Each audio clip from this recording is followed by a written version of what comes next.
Martin Cunningham first poked his silk-hatted head into the creaking carriage, and entering deftly, seated himself. Mr. Power stepped in after him, curving his height with care. "Come on, Simon. After you," Mr. Bloom said. Mr. Dedalus covered himself quickly and got in, saying, "Yes, yes." "Are we all here now?" Martin Cunningham asked. "Come along, Bloom." Mr. Bloom entered and sat in the vacant place. He pulled the door to after him and slammed it tight, till it shut tight. He passed an arm through the arm strap and looked seriously from the open carriage window at the lowered blinds of the avenue. One dragged aside, an old woman peeping, nose white flattened against the pane. Thanking her stars she was passed over. Extraordinary the interest they take in a corpse. Glad to see us go, we give them such trouble coming. Job seems to suit them.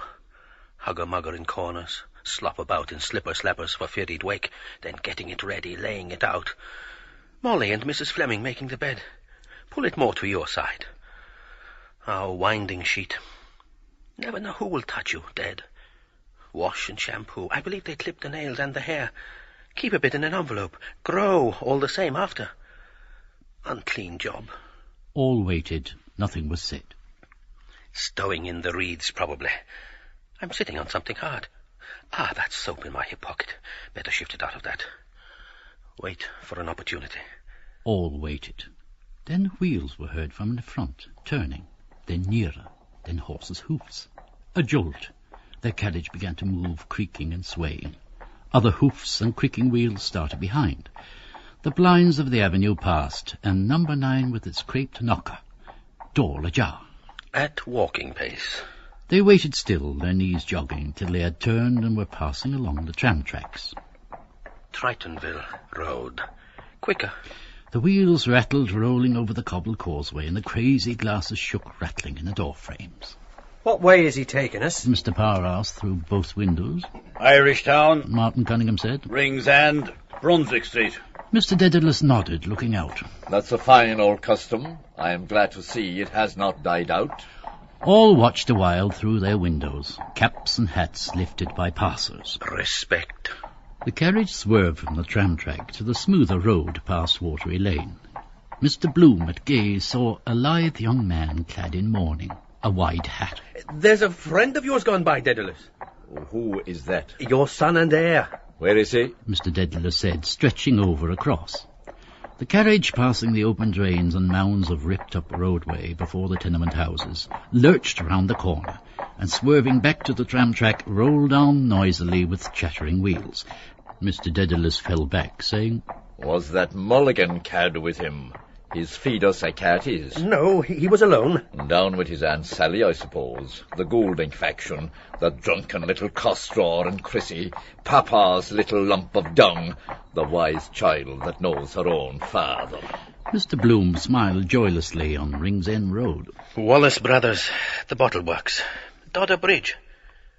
Richie Goulding and the legal bag. Goulding, Collis and Ward, he calls the firm. His jokes are getting a bit damp. Great card he was, waltzing in Stamer Street with Ignatius Gallagher on a Sunday morning, the landlady's 2 hats pinned on his head. Out on the rampage all night. Beginning to tell on him now. That backache of his, I fear. Wife ironing his back. Thinks he'll cure it with pills. All breadcrumbs they are, about 600% profit. He's in with a low-down crowd. Mr. Dedalus snarled. That Mulligan is a contaminated, bloody, double-dyed ruffian by all accounts. His name stinks all over Dublin. But with the help of God and his blessed mother, I'll make it my business to write a letter one of those days to his mother or his aunt, or whatever she is that will open her eye as wide as a gate. I'll tickle his catastrophe, believe you me. He cried above the clatter of the wheels. I won't have her bastard of a nephew rowing my son, a counter-jumper son, selling tapes in my cousin Peter Paul McSweeney's, not likely. He ceased. Mr. Bloom glanced from his angry moustache to Mr. Power's mild face and Martin Cunningham's eyes and beard, gravely shaking. Noisy, self-willed man, full of his son. He's right. Something to hand on. If little Rudy had lived, see him grow up, hear his voice in the house, walking beside Molly in an Eton suit. My son, me in his eyes. Strange feeling it would be. From me. Just a chance.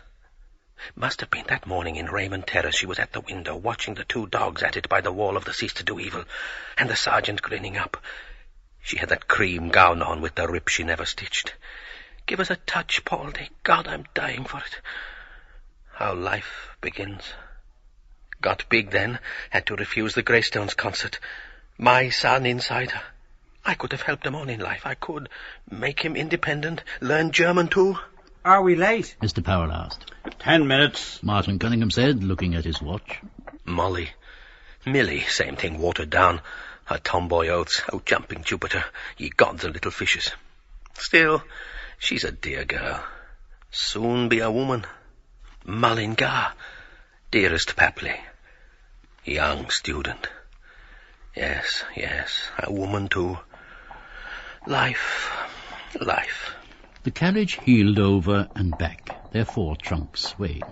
Corny might have given us a more commodious yoke. Mr. Power said. He might. Mr. Dedalus said. If he hadn't that squint troubling him. Do you follow me? He closed his left eye. Martin Cunningham began to brush away crust crumbs from under his thighs. What is this in the name of God? Crumbs.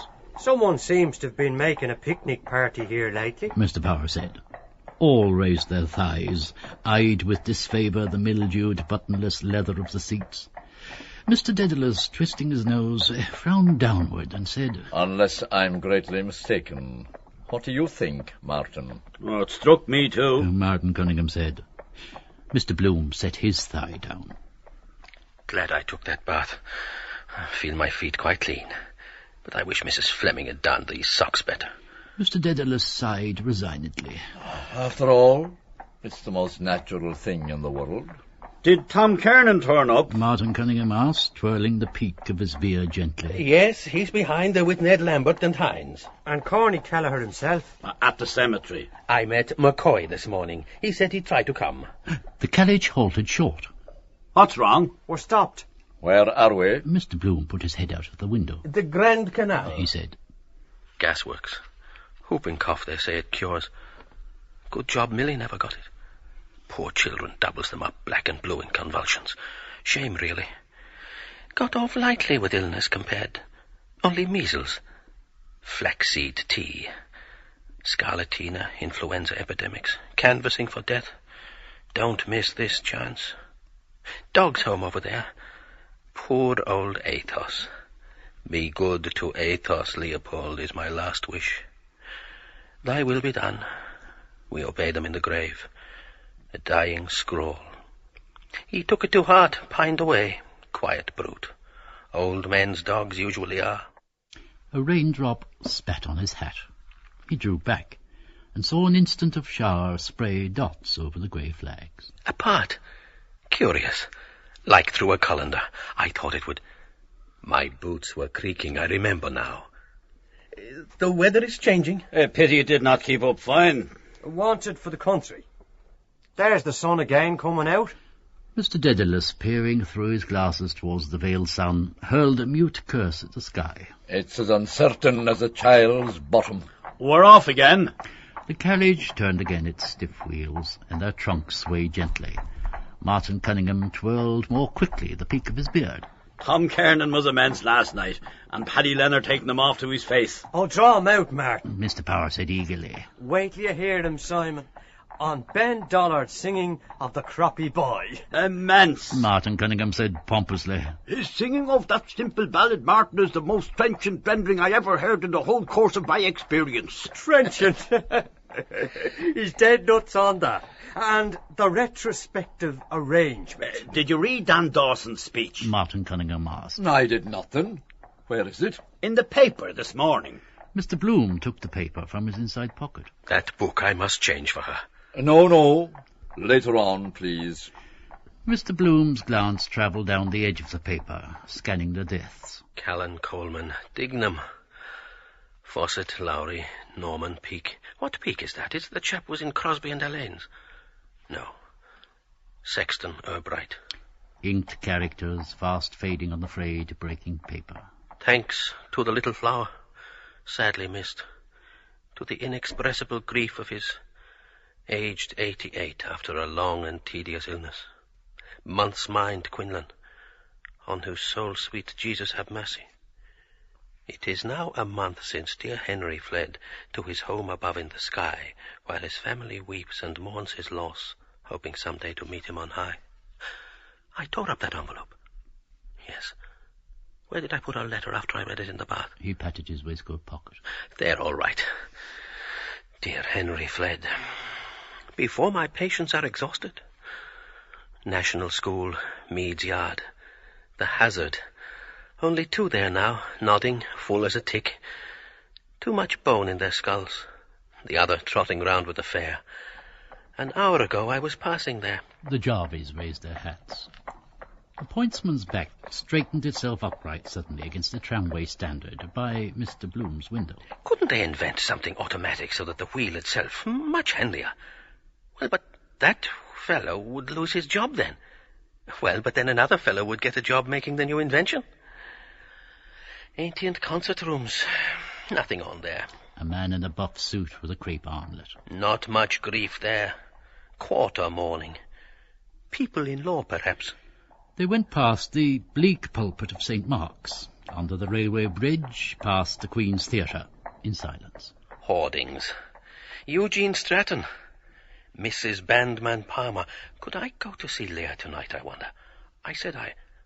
Oh, the Lily of Killarney. Elster Grimes Opera Company. Big, powerful change. Wet, bright bills for next week. Fun on the Bristol.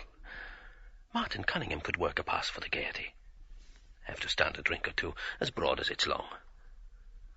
He's coming in the afternoon.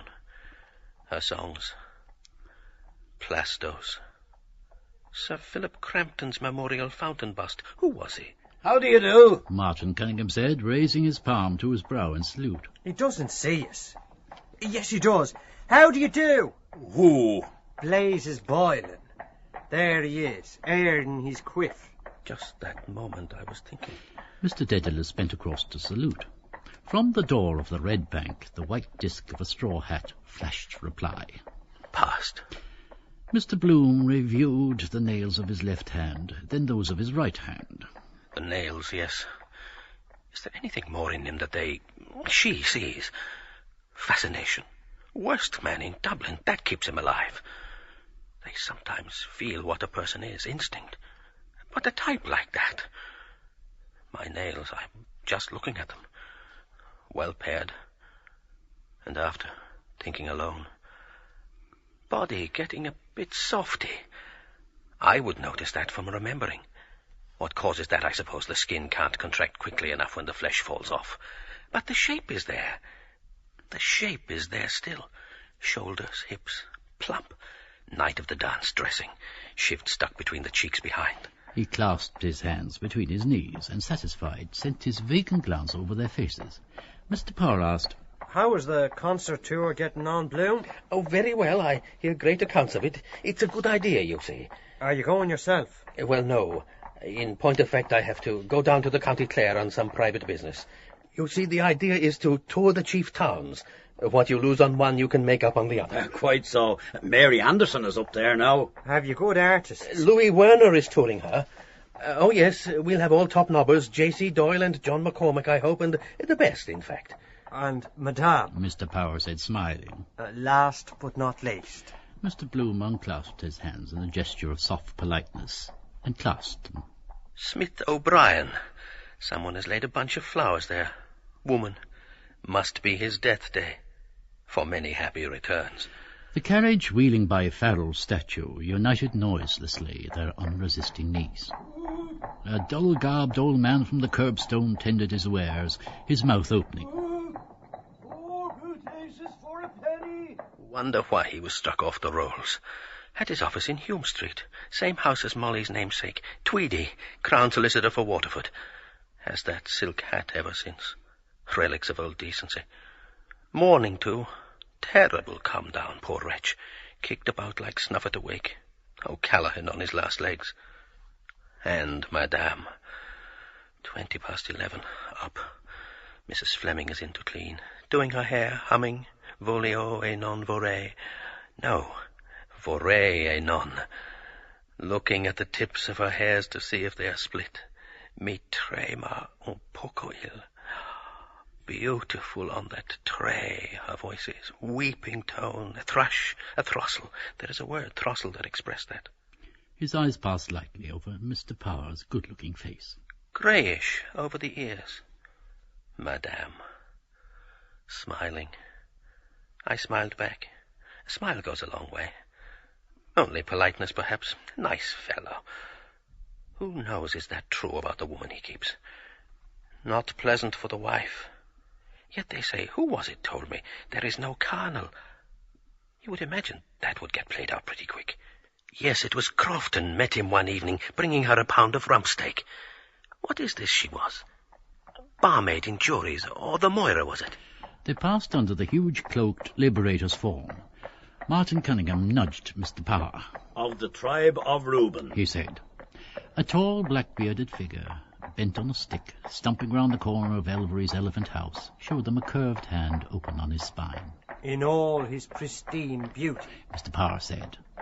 Mr. Dedalus looked after the stumping figure and said mildly, The devil break the hasp of your back. Mr. Power, collapsing in laughter, shaded his face from the window as the carriage passed Gray's statue. we have all been there. Martin Cunningham said broadly.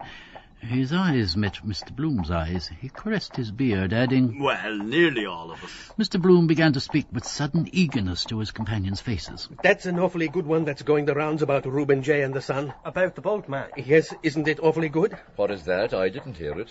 There was a girl in the case, and he determined to send him to the Isle of Man out of harm's way. But when they were both... What? That confirmed bloody hobble-de-hoy, is it? Yes, they were both on the way to the boat, and he tried to drown. Drown, Barabbas. I wish to Christ he did. Mr. Power sent a long laugh down his shaded nostrils. No, the Son himself. Martin Cunningham thwarted his speech rudely. Reuben J. and the son were piking it down the quay next the river on their way to the Isle of Man boat, and the young chiseler suddenly got loose and over the wall with him into the Liffey. For God's sake, is he dead? Dead, not he. A boatman got a pole and fished him out by the slack of the britches, and he was landed up to the father on the quay, more dead than alive. Half the town was there. Yes, but the funny part is... And Reuben J. gave the boatman a florin for saving his son's life. A stifled sigh came from under Mr. Power's hand. Oh, he did, like a hero, a silver florin. Isn't it awfully good? 1 and 8 too much. Mr. Dedalus said dryly. Mr. Power's choked laugh burst quietly in the carriage. Nelson's Pillar, Oh, we had better look a little serious. Martin Cunningham said. Mr. Dedalus sighed. And then indeed, poor little Paddy wouldn't grudge us a laugh. Many a good one, he told himself. The Lord forgive me. Mr. Power said, wiping his wet eyes with his fingers. Poor Paddy. I little thought a week ago, when I saw him last, and he was in his usual health, that I'd be driving after him like this. He's gone from us. As decent a little man as ever wore a hat. He went very suddenly. Breakdown. Heart. He tapped his chest sadly. Blazing face, red hot. Too much John Barleycorn. Cure for a red nose. Drink like the devil till it turns Adelaide. A lot of money he spent colouring it. Mr. Power gazed at the passing houses with rueful apprehension. He had a sudden death, poor fella. The best death. Mr. Bloom said. Their wide-open eyes looked at him. No suffering. A moment and all is over. Like dying in sleep. No one spoke. Dead side of the street this. Dull business by day. Land agents, temperance hotel. Falconer's railway guide. Civil service college. Guilds. Catholic club. The industrious blind. Why? Some reason. Sun or wind. At night too, chummies and slavies. Under the patronage of the late Father Matthew. Foundation stone for Parnell. Breakdown. Heart. White horses with white frontlet plumes came round the rotunda corner galloping. A tiny coffin flashed by. In a hurry to bury. A mourning coach. Unmarried. Black for the married. Piebald for bachelors. Done for a nun. Sad. A child. A dwarf's face, mauve and wrinkled, like little Rudy's was. Dwarf's body, weak as putty. In a white-lined deal box. Burial-friendly society pays. Penny a week for a sod of turf. Our little beggar baby. Meant nothing, mistake of nature. If it's healthy, it's from the mother, if not the man. Better luck next time. Poor little thing. It's well out of it. The carriage climbed more slowly the hill of Rutland Square. Rattle his bones over the stones, only a pauper nobody owns. In the midst of life. But the worst of all is the man who takes his own life. Martin Cunningham drew out his watch briskly, coughed and put it back. The greatest disgrace to have in the family. Mr. Power added. Temporary insanity, of course. Martin Cunningham said decisively. We must take a charitable view of it. They say a man who does it is a coward. Mr. Dedalus said. It's not for us to judge. Martin Cunningham said. Mr. Bloom, about to speak, closed his lips again. Martin Cunningham's large eyes, looking away now. Sympathetic human man he is. Intelligent. Like Shakespeare's face. Always a good word to say. They have no mercy on that here, or infanticide. Refused Christian burial. They used to drive a stake of wood through his heart in the grave, as if it wasn't broken already. Yet sometimes they repent too late, found in the riverbed clutching rushes. He looked at me, and that awful drunkard of a wife of his, setting up house for her time after time, and then pawning the furniture on him every Saturday almost, leading him the life of the damned. Wear the heart out of a stone, that. Monday morning, start afresh, shoulder to the wheel. Lord, she must have looked a sight that night. Dedalus told me he was in there, drunk about the place and capering with Martin's umbrella. And they call me the jewel of Asia, the geisha. He looked away from me. He knows. Rattle his bones. That afternoon of the inquest, the red-labelled bottle on the table, the room in the hotel with hunting pictures, stuffy it was, sunlight through the slats of the Venetian blinds, the coroner's ears, big and hairy, boots giving evidence, thought he was asleep first, then saw like yellow streaks on his face.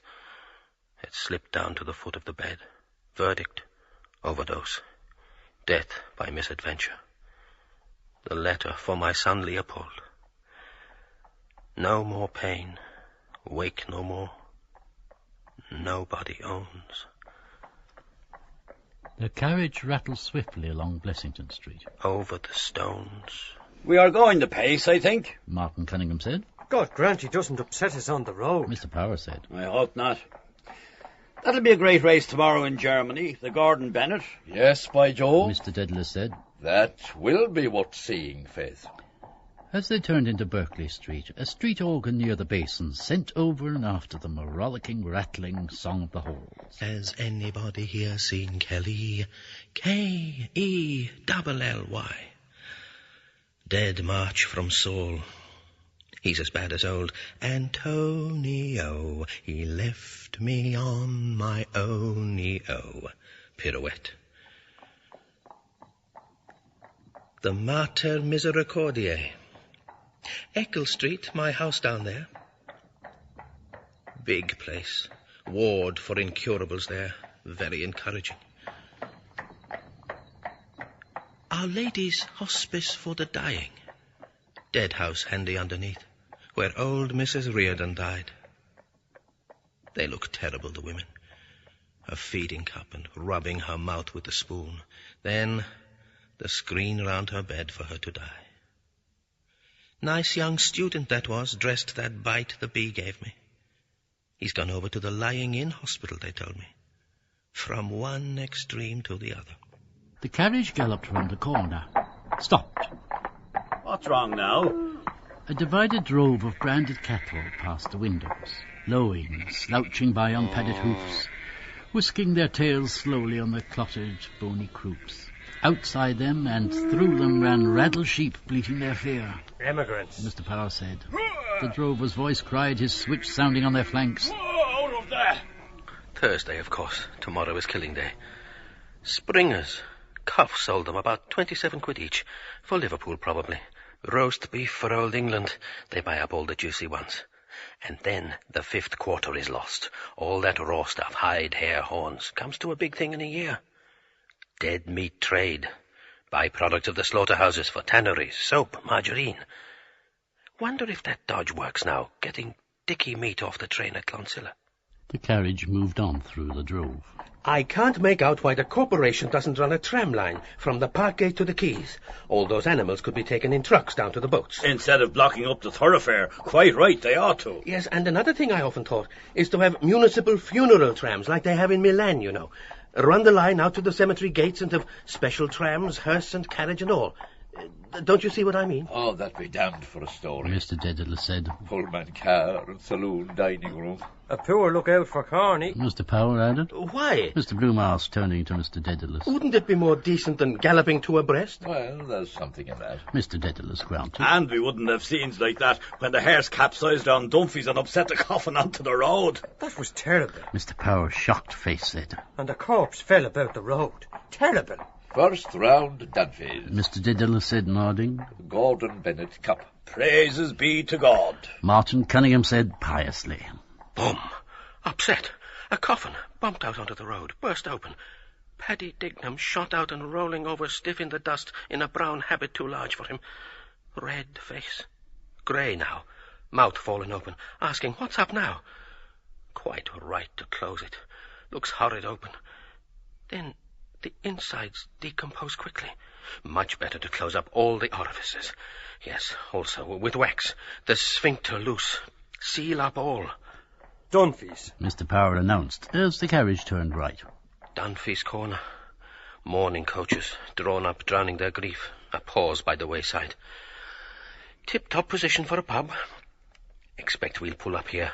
On the way back to drink his health. Pass round the consolation. Elixir of life. But suppose now it did happen. Would he bleed if a nail, say, cut him in the knocking about? He wouldn't, I suppose. Depends on where. The circulation stops. Still, some might ooze out of an artery. It would be better to bury them in red, a dark red. In silence they drove along Phibsborough Road. An empty hearse trotted by, coming from the cemetery. Looks relieved. Cross Guns Bridge. The Royal Canal. Water rushed roaring through the sluices. A man stood on his dropping barge between clamps of turf. On the towpath by the loch, a slack-tethered horse. Aboard of the Bugaboo. Their eyes watched him.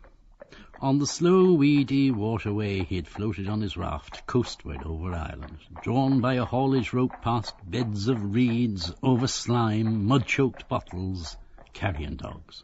At Lone Mullingar, Moy Valley, I could make a walking tour to see Millie by the canal, or cycle down, hire some old crock, safety.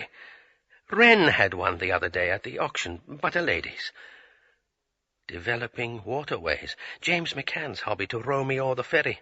Cheaper transit. By easy stages. Houseboats.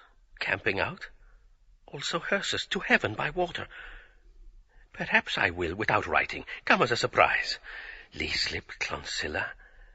Dropping down lock by lock to Dublin with turf from the Midland bogs. Salute. He lifted his brown straw hat, saluting Paddy Dignam. They drove on past Brian Boru House. Near it now. I wonder how is our friend Fogarty getting on? Better ask Tom Kiernan. How was that? Left him weeping, I suppose. Though lost to sight, to memory, dear. The carriage steered left for Finglas Road. The Stonecutter's Yard on the right. Last lap. Crowded on the spit of land, silent shapes appeared, white, sorrowful, holding out calm hands, knelt in grief, pointing. Fragments of shapes hewn, in white silence appealing. The best obtainable, Thomas H. Denany, monumental builder and sculptor. Past. On the curbstone before Jimmy Geary, the sexton's, an old tramp sat, grumbling, emptying the dirt and stones out of his huge, dust-brown, yawning boot. After life's journey. Gloomy gardens then went by, one by one. Gloomy houses. Mr. Power pointed. That is where Childs was murdered. The last house. So it is. Mr. Dedalus said. A gruesome case. The same old Bush got him off. Murdered his brother, or so they said. The Crown had no evidence. Only circumstantial. That's the maxim of the law. Better for 99 guilty to escape than for one innocent person to be wrongfully condemned. They looked. Murderer's ground. It passed darkly. Shuttered, tenantless, unweeded garden. Whole place gone to hell. Wrongfully condemned. Murder. The murderer's image in the eye of the murdered. They love reading about it. Man's head found in a garden. Her clothing consisted of. How she met her death. Recent outrage. The weapon used. Murderer still at large. Clues, a shoelace. The body to be exhumed. Murder will out. Cramped in this carriage. She mightn't like me to come that way without letting her know. Must be careful about women. Catch them once with their pants down. Never forgive you after. 15. The high railings of prospects ripple past their gaze. Dark poplars, rare white forms more frequent. White shapes thronged amid the trees, white forms and fragments streaming by mutely, sustaining vain gestures on the air. The felly harshed against the curbstone, stopped. Martin Cunningham put out his arm and, wrenching back the handle, shoved the door open with his knee. He stepped out. Mr. Power and Mr. Dedalus followed. Change that soap now. Mr. Bloom's hand unbuttoned his hip pocket swiftly and transferred the paper-stuck soap to his inner handkerchief pocket. He stepped out of the carriage, replacing the newspaper his other hand still held. Paltry funeral, coach and 3 carriages. It's all the same. Pallbearers, gold reins, requiem mass, firing a volley, pomp of death. Beyond the hind carriage, a hawker stood by his barrow of cakes and fruit. Simnel cakes those are, stuck together. Cakes for the dead. Dog biscuits. Who ate them? Mourners coming out. He followed his companions.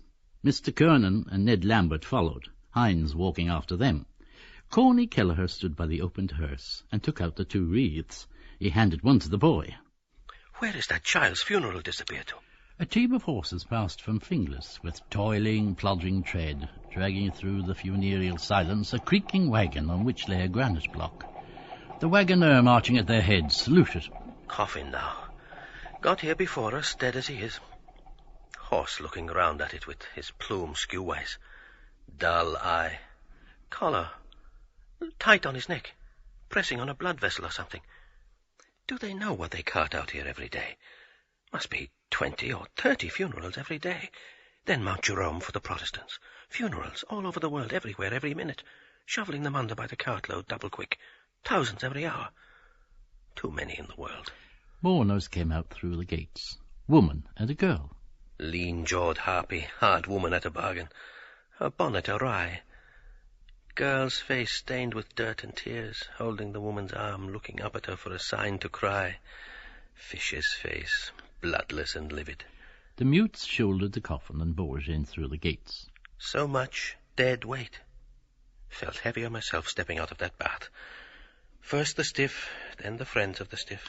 Corny Kelleher and the boy followed with their wreaths. Who is that beside them? The brother-in-law. All walked after.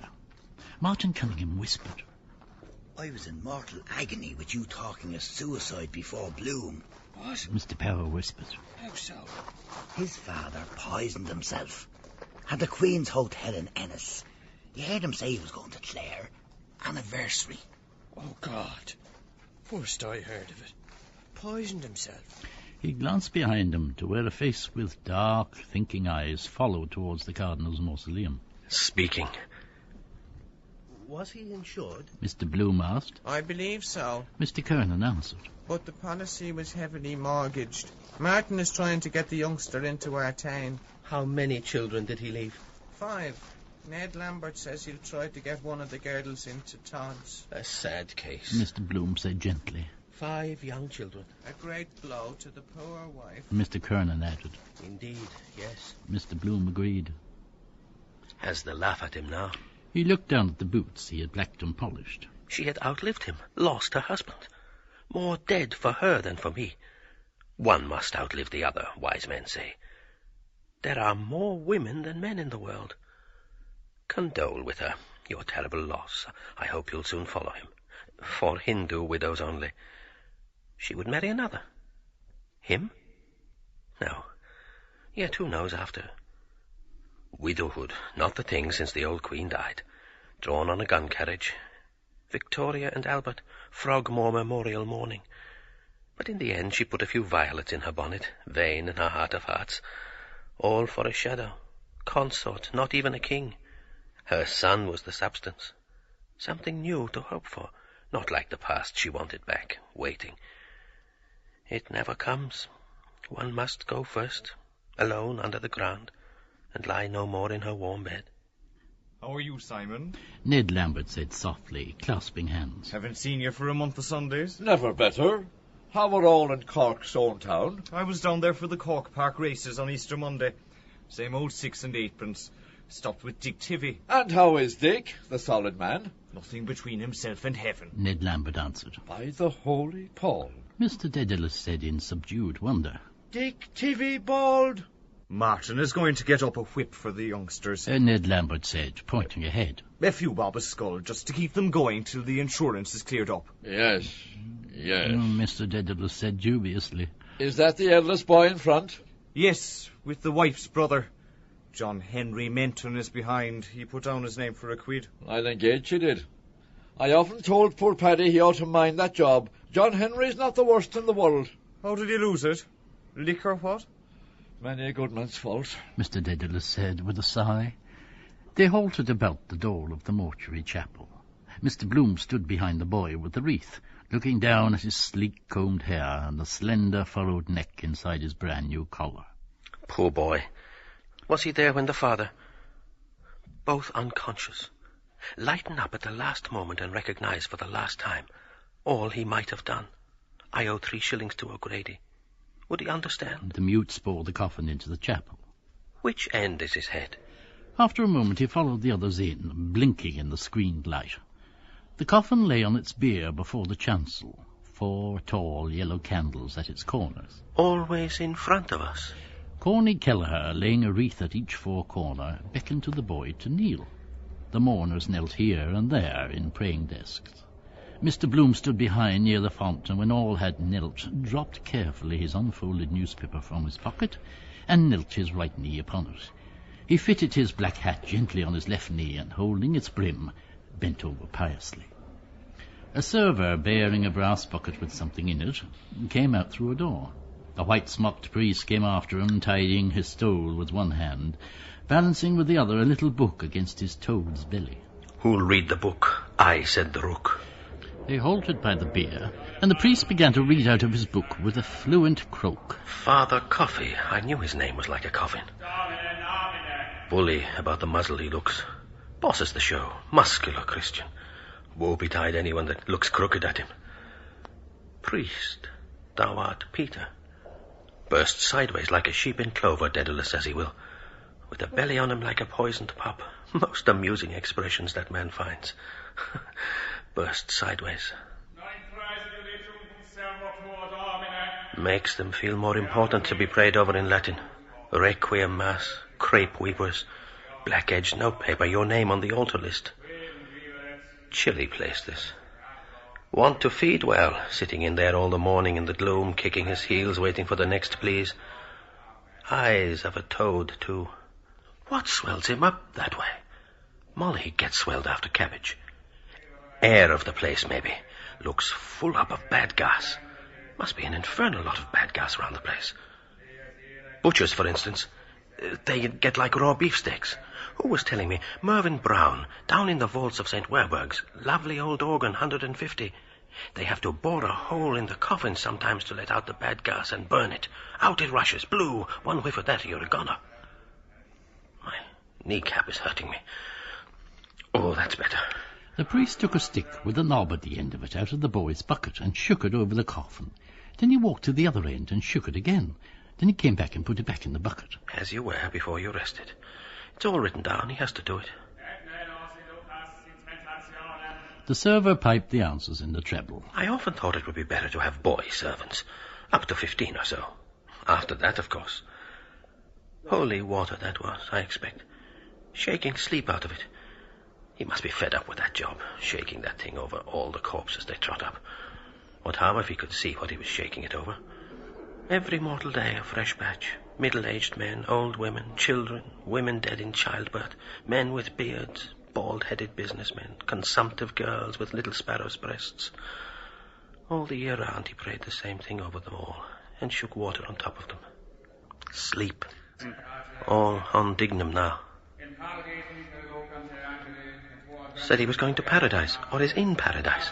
Says that over everybody. Tiresome kind of a job, but he has to say something. The priest closed his book and went off, followed by the server. Corny Kelleher opened the side doors and the gravediggers came in, hoisted the coffin again and carried it out and shoved it on their cart. Corny Kelleher gave one wreath to the boy and one to the brother-in-law. All followed them out of the side doors into the mild grey air. Mr. Bloom came last, folding his paper again into his pocket. He gazed gravely at the ground till the coffin cart wheeled off to the left.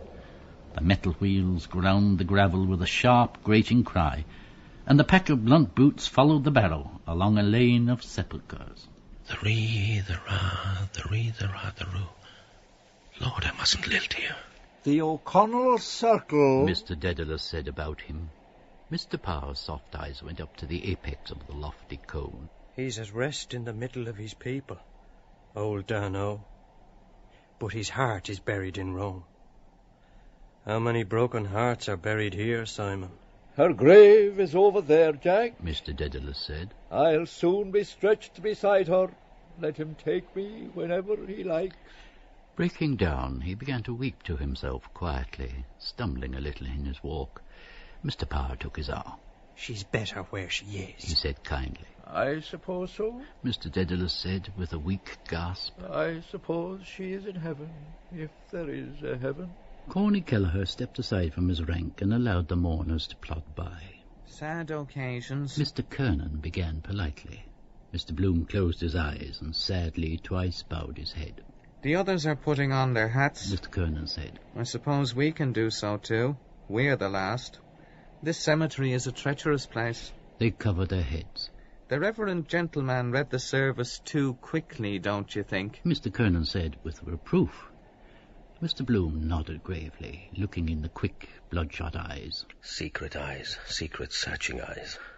Mason, I think. Not sure. Beside him again. We're the last in the same boat. Hope he'll say something else. Mr. Kernan added, The service of the Irish Church used in Mount Jerome is simpler, more impressive, I must say. Mr. Bloom gave prudent assent. The language, of course, was another thing. Mr. Kernan said with solemnity, I am the resurrection and the life. That touches a man's inmost heart. It does, Mr. Bloom said. Your heart, perhaps. But what price the fellow in the 6 feet by 2 with his toes to the daisies? No touching that. Seat of the affections. Broken heart. A pump, after all, pumping thousands of gallons of blood every day. One fine day it gets bunged up, and there you are. Lots of them lying around here. Lungs, hearts, livers. Old rusty pumps. Damn the thing else. The resurrection and the life. Once you are dead, you are dead. That last day idea. Knocking them all up out of their graves. Come forth, Lazarus. And he came fifth and lost the job. Get up. Last day. And every fellow mousing around for his liver and his lights and the rest of his traps. Fine damn all of himself that morning. Pennyweight of powder in the skull. 12 grams, 1 pennyweight. Troy measure. Corny Kelleher fell into step at their side. Everything went off A1, what? He looked on them from his drolling eye. Policeman's shoulders, with your touraloom. As it should be. Mr. Kernan said. What, eh? Corny Kelleher said. Mr. Kernan assured him. Who is that chap behind with Tom Kernan? John Henry Menton asked. I know his face. Ned Lambert glanced back. Bloom, he said. Madam Marion Tweedy, that was, the soprano. She's his wife. Oh, to be sure. John Henry Menton said. I haven't seen her for some time. She was a fine-looking woman. I danced with her, 15, 17 golden years ago at Matt Dillon's in Roundtown. And a good armful she was. He looked behind through the others. What is he asked. What does he do? Wasn't he in the stationery line? I fell foul of him one evening, I remember, at Bowles. Ned Lambert smiled. Yes, he was, he said. In Wisdom Healy's, a traveller for blotting paper. In God's name, John Henry Menton said. What did she marry a coon like that for? She had plenty of game in her then. Has still? Ned Lambert said. He does some canvassing for ads. John Henry Menton's large eyes stared ahead. The barrow turned into a side lane. A portly man, ambushed among the grasses, raised his hat in homage. The grave diggers touched their caps. John O'Connell. Mr. Power said, pleased. He never forgets a friend. Mr. O'Connell shook all their hands in silence. Mr. Dedalus said, I am come to pay you another visit. My dear Simon, the caretaker answered in a low voice. I don't want your custom at all. Saluting Ned Lambert and John Henry Menton, he walked on at Martin Cunningham's side, puzzling two keys at his back. Did you hear that one? He asked them. About Mulcahy from the Coombe. I did not, Martin Cunningham said. They bent their silk hats in concert, and Hines inclined his ear. The caretaker hung his thumbs in the loops of his gold watch chain, and spoke in a discreet tone to their vacant smiles. They tell the story, he said, that two drunks came out here one foggy evening to look for the grave of a friend of theirs. They asked for Mulcahy from the Coombe, and were told where he was buried. After traipsing about in the fog, they found the grave sure enough. One of the drunks spelt out the name, Terence Mulcahy. The other drunk was blinking up at a statue of our Saviour the widow had got put up. The caretaker blinked up at one of the sepulchres they passed. He resumed. And, after blinking up at the sacred figure, not a bloody bit like the man, says he. That's not Mulcahy, says he. Whoever done it? Rewarded by smiles, he fell back and spoke with Corny Kelleher, accepting the dockets given him, turning them over and scanning them as he walked. That's all done with a purpose, Martin Cunningham explained to Hines. I know. Hines said. I know that. To cheer a fellow up. Martin Cunningham said. It's pure good-heartedness, damn the thing else. Mr. Bloom admired the caretaker's prosperous bulk. All want to be on good terms with him. Decent fellow, John O'Connell, real good sort. Keys. Like Keys had. No fear of anyone getting out, no pass-out checks, habeat corpus. I must see about that ad after the funeral. Did I write Ball's Bridge on the envelope I took to cover when she disturbed me writing to Martha? Hope it's not chucked in the dead letter office. Be the better of a shave. Grey sprouting beard. That's the first sign when the hairs come out grey and temper getting cross. Silver threads among the grey. Fancy being his wife. Wonder how he had the gumption to propose to any girl. Come out and live in the graveyard. Dangle that before her. It might thrill her first. Courting death. Shades of night hovering here, with all the dead stretched about. The shadows of the tombs when churchyards yawn, and Daniel O'Connell must be a descendant, I suppose. Who is this used to say he was a queer, breedy man, great Catholic all the same, like a big giant in the dark? Will-o'-the-wisp. Gas of graves. Want to keep her mind off it to conceive at all. Women especially are so touchy. Tell her a ghost story in bed to make her sleep. Have you ever seen a ghost? Well, I have. It was a pitch-dark night. The clock was on the stroke of 12. Still, they'd kiss all right if properly keyed up. Whores in Turkish graveyards. Learn anything if taken young. You might pick up a young widow here. Men like that. Love among the tombstones. Romeo, spice of pleasure. In the midst of death we are in life. Both ends meet. Tantalizing for the poor dead. Smell of grilled beefsteaks to the starving, gnawing their vitals. Desire to grig people. Molly wanting to do it at the window. 8 children he has anyway. He's seen a fair share go under in his time. Lying around him, field after field. Holy fields. More room if they buried them standing. Sitting or kneeling you couldn't. Standing, his head might come up some day above the ground, in a landslip with his hand pointing. All honeycombed the ground must be, oblong cells. And very neat he keeps it too, trim grass and edgings. His garden, Major Gamble calls Mount Jerome. Well, so it is. Ought to be flowers of sleep. Chinese cemeteries with giant poppies growing produce the best opium, Mastiansky told me. The botanic gardens are just over there. It's the blood sinking in the earth gives new life. Same idea. Those Jews, they said, killed a Christian boy. Every man his price. Well-preserved fat corpse, gentleman, epicure, invaluable for fruit garden. A bargain. By carcass of William Wilkinson, auditor and accountant, lately deceased, £3 13 with thanks. I dare say the soil would be quite fat with corpse manure, bones, flesh, nails, charnel houses. Dreadful, turning green and pink, decomposing. Rot quick in damp earth. The lean, old ones, tougher. Then a kind of tallowy, cheesy. Then begin to get black, treacle oozing out of them.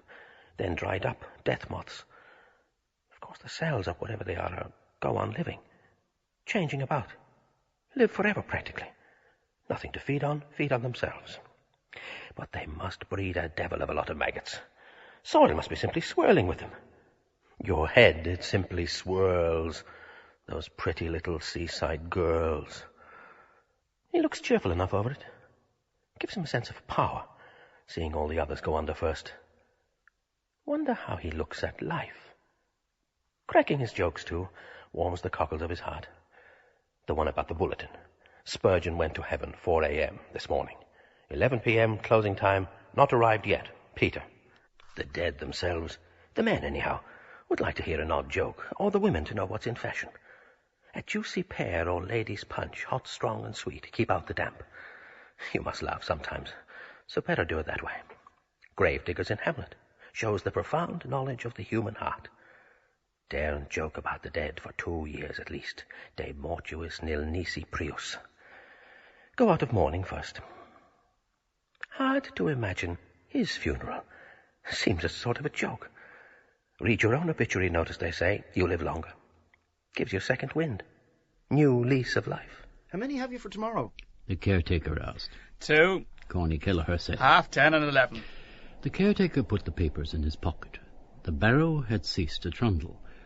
The mourners split and moved to each side of the hole, stepping with care round the graves. The gravediggers bore the coffin and set its nose on the brink, looping the bands round it. Burying him. We come to bury Caesar. His Ides of March or June. He doesn't know who is here or care.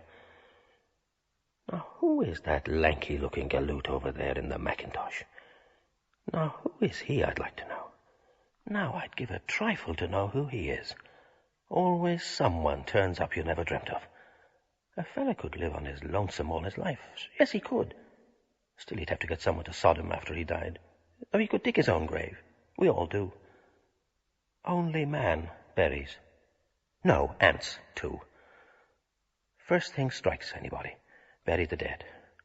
Say Robinson Crusoe was true to life. Well, then Friday buried him. Every Friday buries a Thursday if you come to look at it. Oh, poor Robinson Crusoe, how could you possibly do so? Poor Dignam. His last lie on the earth in his box. When you think of them all, it does seem a waste of wood, all gnawed through. They could invent a handsome bier with a kind of panel sliding, let it down that way. Aye, but they might object to be buried out of another fellow's. They're so particular, lay me in my native earth, bit of clay from the Holy Land. Only a mother and dead-born child ever buried in the one coffin. I see what it means, I see. To protect him as long as possible, even in the earth. The Irishman's house is his coffin. Embalming in catacombs, mummies, the same idea. Mr. Bloom stood far back, his hat in his hand, counting the bared heads. 12. I'm 13. No, the chap in the Macintosh is 13. Death's number. Where the deuce did he pop out of? He wasn't in the chapel, that I'll swear. Silly superstition, that about 13. Nice soft tweed Ned Lambert has in that suit. Tinge of purple. I had one like that when we lived in Lombard Street West. Dressy fellow he was once. Used to change 3 suits in the day. Must get that grey suit of mine turned by Messier's. Hello? It's died. His wife. I forgot he's not married, or his landlady ought to have picked out those threads for him. The coffin dived out of sight, eased down by the men straddled on the grave trestles. They struggled up and out, and all uncovered. 20. Pause. If we were all suddenly somebody else. Far away a donkey brayed. Rain. No such ass. Never see a dead one, they say. Shame of death. They hide. Also poor Papa went away. Gentle, sweet air blew round the bared heads in a whisper. Whisper. The boy by the grave head held his wreath with both hands, staring quietly in the black open space. Mr. Bloom moved behind the portly, kindly caretaker. Well-cut frock coat. Weighing them up, perhaps, to see which will go next. Well, it is a long rest. Feel no more. It's the moment you feel. Must be damned unpleasant. Can't believe it at first. Mistake must be. Someone else. Try the house opposite. Wait, I wanted to. I haven't yet. Then, darkened death chamber. Light they want, whispering around you. Would you like to see a priest? Then, rambling and wandering. Delirium all you hid all your life. The death struggle. His sleep is not natural. Press his lower eyelid. Watching, is his nose pointed? Is his jaw sinking? Are the soles of his feet yellow? Pull the pillow away and finish it off on the floor, since he's doomed. Devil in that picture of sinner's death, showing him a woman, dying to embrace her in his shirt. Last act of Lucia, shall I never more behold thee? Bam! Expires. Gone at last. People talk about you a bit. Forget you. Don't forget to pray for him. Remember him in your prayers. Even Parnell, Ivy Day dying out. Then they follow, dropping into a hole one after the other. We are praying now for the repose of his soul, hoping you're well and not in hell. Nice change of air, out of the frying pan of life into the fire of purgatory. Does he ever think of the hole waiting for himself? They say you do when you shiver in the sun, someone walking over it, call boys warning, near you. Mine, over there towards Finglas, the plot I bought. Mama, poor Mama and little Rudy. The gravediggers took up their spades and flung heavy clods of clay in on the coffin.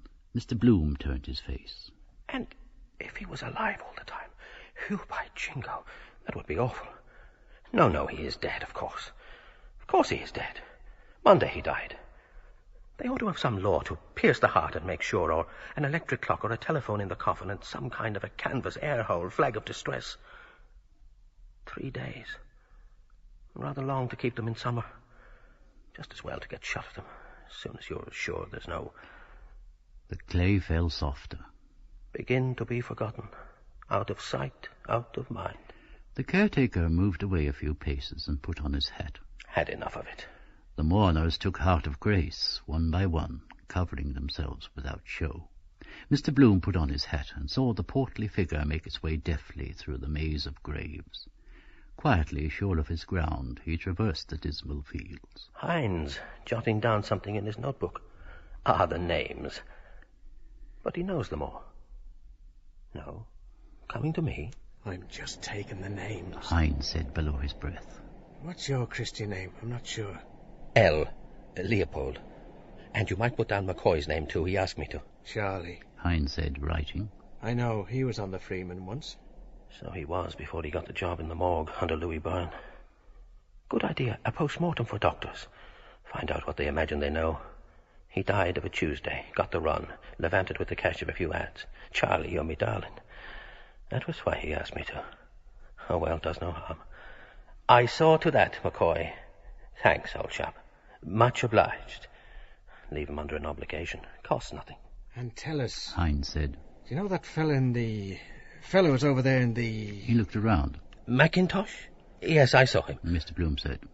Where is he now? Mackintosh. Hines said, scribbling. I don't know who he is. Is that his name? He moved away, looking about him. No. Mr. Bloom began, turning and stopping. I say, Hines. Didn't hear. What? Where has he disappeared to? Not a sign. Well, of all the... Has anybody here seen K-E-double-L? Become invisible. Good Lord, what became of him?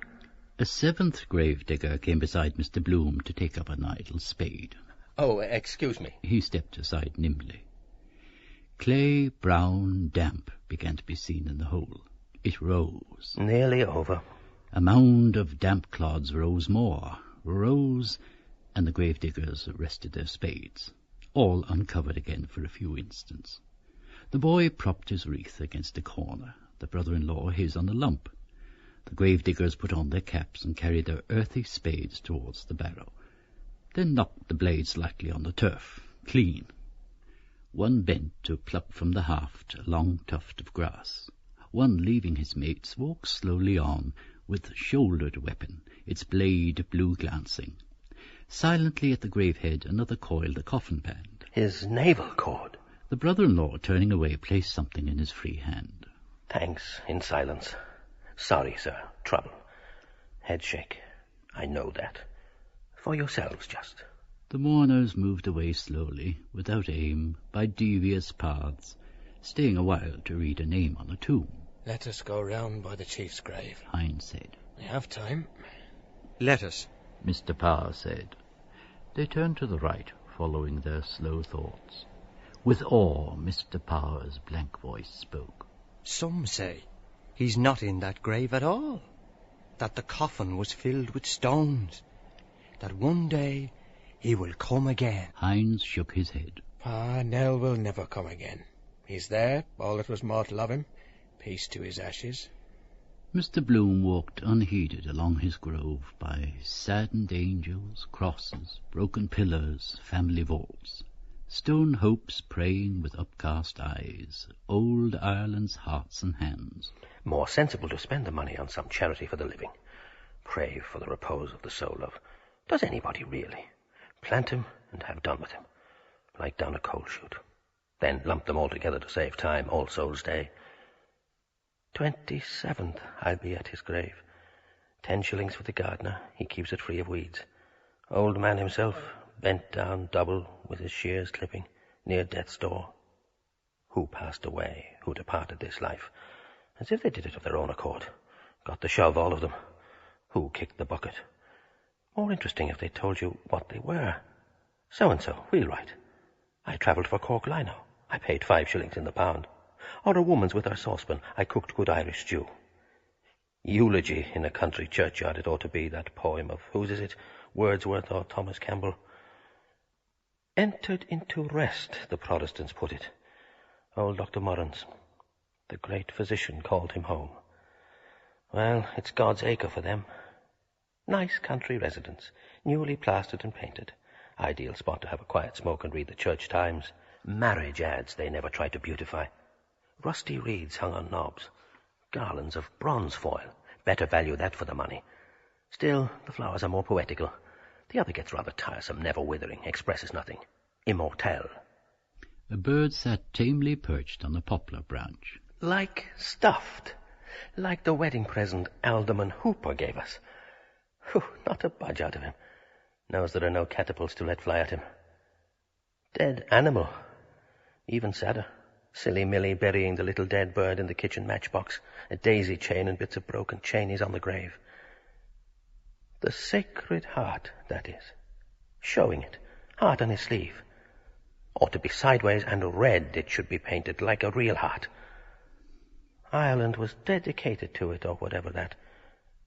Seems anything but pleased. Why this infliction? Would birds come then and peck like the boy with the basket of fruit, but he said no, because they ought to have been afraid of the boy. Apollo, that was. How many? All these here once walked round Dublin. Faithful departed. As you are now, so once were we. Besides, how could you remember everybody? Eyes, walk, voice. Well, the voice, yes. Gramophone. Have a gramophone in every grave, or keep it in the house. After dinner on a Sunday. Put on poor old great-grandfather. Crack. Hello, hello, hello. Am awfully glad, crack. Awfully glad to see you again. Hello, hello. Am awfully... Remind you of the voice like the photograph reminds you of the face. Otherwise you couldn't remember the face after 15 years, say. For instance, some fellow that died when I was in Wisdom Healy's. A rattle of pebbles. Wait. Stop. He looked down intently into a stone crypt. Some animal. Wait. There he goes. An obese grey rat toddled along the side of the crypt, moving the pebbles. An old stager. Great-grandfather. He knows the ropes. The grey alive crushed itself in under the plinth, wriggled itself in under it. Good hiding place for treasure. Who lives there? I laid the remains of Robert Emery. Robert Emmet was buried here by torchlight, wasn't he? Making his rounds. Tail gone now. One of those chaps would make short work of a fellow. Picked the bones clean, no matter who it was. Ordinary meat for them. A corpse's meat gone bad. Well, and what's cheese? Corpse of milk. I read in that Voyages in China that the Chinese say a white man smells like a corpse. Cremation better. Priests dead against it, deviling for the other firm. Wholesale burners and Dutch oven dealers. Time of the plague, quicklime fever pits to eat them. Lethal chamber, ashes to ashes. Or bury at sea. Where is that Parsi Tower of Silence? Eaten by birds. Earth, fire, water. Drowning, they say, is the pleasantest. See your whole life in a flash. But being brought back to life, no. Can't bury in the air, however. Out of a flying machine.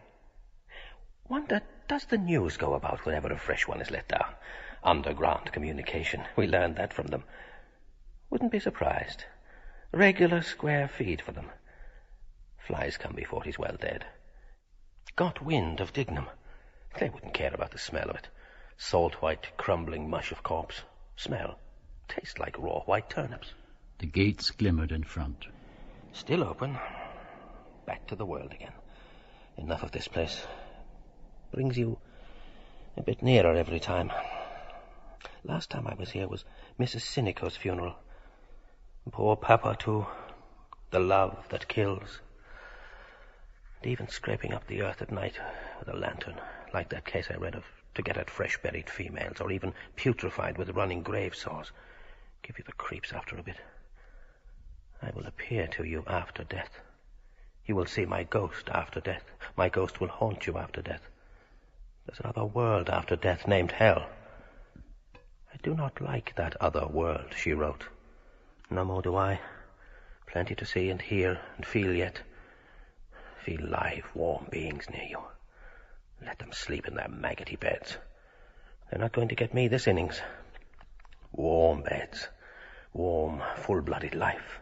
Martin Cunningham emerged from a side path, talking gravely. Solicitor, I think. I know his face. Menton. John Henry, solicitor, commissioner for oaths and affidavits. Dignam used to be in his office. Matt Dillon's long ago. Jolly Matt. Convivial evenings.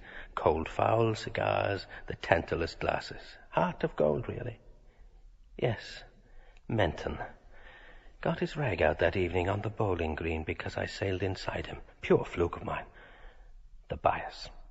Why he took such a rooted dislike to me. Hate at first sight. Molly and Floey Dillon linked under the lilac tree laughing. Fellow always like that. Mortified if women are by. Got a dinge in the side of his hat. Carriage, probably. Excuse me, sir. Mr. Bloom said beside them. They stopped. Your hat is a little crushed, Mr. Bloom said, pointing. John Henry Menton stared at him for an instant without moving. There! Martin Cunningham helped, pointing also. John Henry Menton took off his hat, bulged out the dinge, and smoothed the nap with care on his coat sleeve. He clapped the hat on his head again. It's all right now, Martin Cunningham said. John Henry Menton jerked his head down in acknowledgment. Thank you, he said shortly. They walked on towards the gates. Mr. Bloom, chapfallen, drew behind a few paces so as not to overhear. Martin, laying down the law. Martin could wind a seppi head like that round his little finger without his seeing it. Oyster eyes. Never mind. Be sorry after, perhaps, when it dawns on him. Get the pull over him that way. Thank you. How grand we are this morning.